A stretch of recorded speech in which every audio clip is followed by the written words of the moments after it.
4998 பேருக்கு மட்டும்தான் அனுமதி என்று ஸ்டாலினுடைய சர்க்கார் நிபந்தனைகளையும் கட்டுப்பாடுகளை விதித்ததற்கு பிறகு இவ்வளவு பெரிய கூட்டத்தை 3 மணி நேரத்தில் ஒரு ஊர்வலம் போல எங்கள் தலைவர் மக்கள் வெள்ளத்தில் மிதந்து செல்லுகிறார் என்றால் இந்த தகுதி என்று கூட சொல்ல மாட்டேன். இந்த வரவேற்பு தமிழ்நாட்டில் வேற எந்த தலைவருக்காவது இருக்கிறதான்னு சொல்லுங்க. இதுதான் அளவுகோல். மக்கள் தான் தீர்மானிக்கிறார்கள். ஜனநாயகத்தினுடைய இறுதி எஜமானர்கள் மக்கள். அவர்கள் முடிவெடுத்து விட்டார்கள் விஜயை ஆதரிப்பது என்று.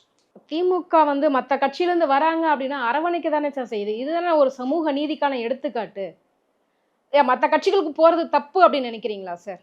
இல்ல நான் கட்சி மாறுறதுன்னு சொல்லல. திமுகவுக்கு பரிதாபகரமான நிலைமையை சொல்றேன்.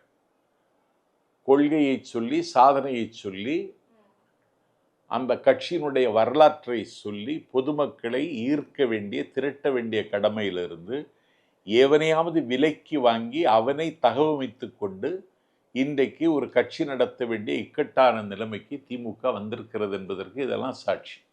மற்ற கட்சியிலேருந்து அவங்கள தானே விருப்பப்பட்டு வராங்க. யாரும் வலை பேசி போட்டு யார் சொன்ன விருப்பப்பட்டு வந்தாங்கன்னு கட்டாயப்படுத்தி எல்லாருக்கும் வேலை பேசுறாங்க. எல்லாருக்கும் வேலை பேசுறாங்க.